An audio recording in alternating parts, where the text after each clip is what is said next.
Hello everyone, welcome to my channel. तो शुरू करते हैं एक न्यू स्टोरी। चैप्टर 1। अमूल्य ने अभी-अभी कैनवस पर आखिरी ब्रश चलाना खत्म किया है। तब उसका मोबाइल फ़ोन बज उठा और वही अपनी सबसे अच्छी दोस्त, जो उसकी पेंटिंग की मॉडल थी, मालिनी, को देखकर मुस्कुराई।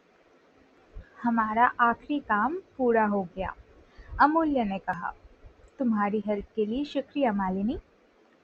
हाँ, गर्मी की छुट्टियों के बाद मिलते हैं, मालिनी ने अपना सामान बैग में पैक करते हुए जवाब दिया। तुम्हारा फोन बार बार बज रहा है अमूल्य, शायद कोई जरूरी बात हो। मालिनी पहले से ही अमूल्य के पास खड़ी थी और जाने से पहले उसकी सेल्फ पोर्ट्रेट देख रही थी। कम अरे वो अमृत था, अमूल्य ने अपने ब्रश को ठीक करते हुए कहा। हमने उसको डॉम के सामने के गेट के पर मिलने के लिए वादा किया था। इतना सुंदर भाई होना कितना अच्छा लगता होगा। अगली बार मुझे उससे मिलवा देना। मालिनी ने हाथ हिलाते हुए जाने से पहले अमूल्य की तरफ देखा। गर्मियों की छुट्टियां अच्छे से बीते, इतना बोलकर वो चली गई। गीले तौलिए से हाथ पोंछने के बाद अमूल्य ने अपना फोन उठाया। पापा? अमूल्य के स्वर में आश्चर्य था। उसे लगा कि अमृत ने फ़ोन किया है। क्या हुआ? तुम नहीं? अमूल्य के स्वर में आश्चर्य था। उसने सोचा कि शायद अमृत ने फ़ोन किया होगा। क्या हुआ? आप मुझे इस समय फ़ोन कर रहे हैं? मैं तैयार हो रही हूँ। अमूल्य, ध्यान से मेरी बात सुनो, उसके पिता ने शांत लहजे में कहा। अमूल्य ने फ़ोन कंधे और कान के बीच में दबा लिया। उसके हाथ बचे हुए रंग और ब्रश साफ कर रहे थे।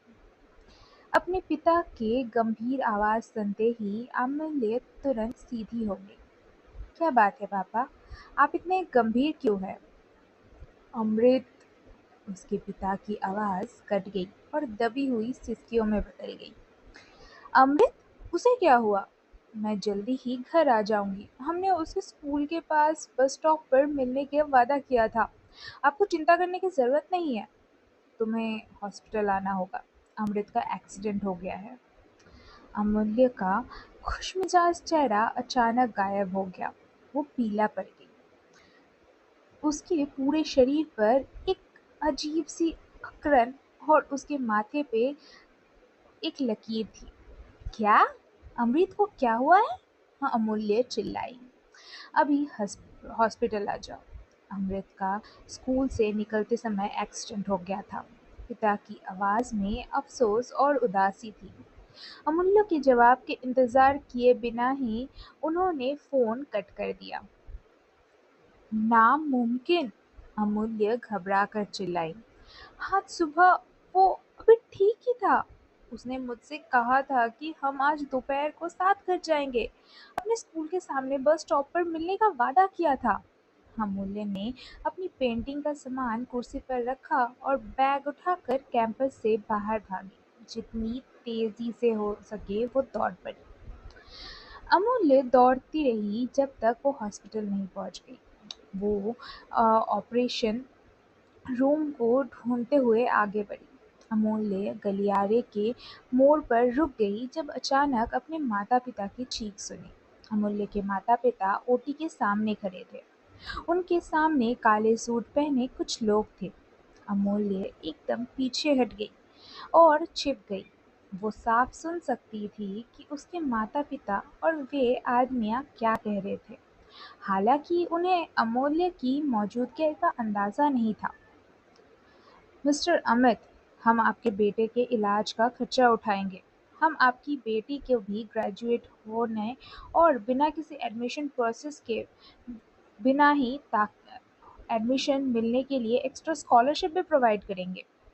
और हम आपके चलाए गए रेस्टोरेंट का किराया भी हमेशा के लिए माफ़ कर देंगे, अगर आप इस मामले को बंद करने और इसको एक एक्सीडेंट के रूप में स्वीकार करने को तैयार है तो। आपको ये सभी चीज़ मिल सकते हैं। अमूल्य ने अपने जबड़े भींच लिए। और दोनों हाथों को भी मुट्ठी में कस लिया। उसे नहीं पता था कि उसके भाई के साथ क्या हो रहा है और ये लोग कौन हैं। हालांकि अभी-अभी जो प्रस्ताव उसने सुना था, उससे अमूल्य बहुत गुस्सा हो गई। कुछ गड़बड़ है। अमूल्य जब तक उनके पास आने ही वाली थी, उनकी माँ चीख पड़ी, ऐसा कैसे हो सकता है? तुम लोग हमारे बेटे के साथ इतने निर्दयी कैसे हो सकते हो? ठीक है, अगर आपको जस्टिस चाहिए तो आपको सारे इलाज का खर्चा खुद उठाने के लिए तैयार रहना होगा और अपने बेटे की स्कॉलरशिप भी गंवानी होगी और आपके बच्चों का भविष्य दांव पर होगा। फिर भी हमने इतनी मेहरबानी की है कि हम आपको सारी सुख सुविधाएं तो दे रहे हैं। अगर आप अपने बच्चों का भविष्य सुरक्षित रखना चाहते हैं, तो मेरी सलाह है कि बिना ज्यादा शिकायत किए इसे स्वीकार कर लें। उस आदमी ने थोड़े धमकी भरे लहजे में अपनी बात रखी। अगर आप इस मामले को कानूनी रास्ते पर ले जाना चाहते हैं तो हमारे लिए और ये आसान है, क्योंकि हमारे पास इस बात का पक्के सबूत है कि अमृत ने ही लड़ाई शुरू की थी। अगर आप नहीं चाहते कि ये मामला उजागर हो, तो आप हमारी सारी बातें मान ले और इसे भी एक एक्सीडेंट मान ले। रीता जी चीख पड़ी। उनका शरीर लड़खड़ा गया। वो अस्पताल के गलियारों के बीचों-बीच ज़मीन पे घुटनों के बल बैठ गईं। अमित जी अपनी पत्नी को शांत कराने की कोशिश कर रहे थे, लेकिन तभी काली सूट पहने दो लोग उन्हें एक दस्तावेज पर साइन करने के लिए आगे बढ़ा दिया।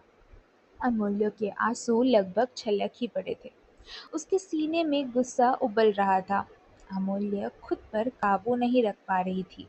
वो दौड़कर उनके पास जाकर विरोध करने वाली थी, लेकिन बहुत देर हो चुकी थी। अमित जी ने साइन कर दिया था और उनके श- शर्तों पर सहमति जता दिया था। अमूल्य ने अपनी जैकेट की हुडी को ऊपर खींचा और अपने सिर ढक लिया। उसने अपने हाथों से आंसू पोंछा। काले कपड़े पहने दो आदमी संतुष्टि से मुस्कुराए। वो अमूल्य के पास से गुजर गए। उसने आंखों के कोने से एक आदमी के कोट पर नजर डाली तो वहां लोगो था, HVS।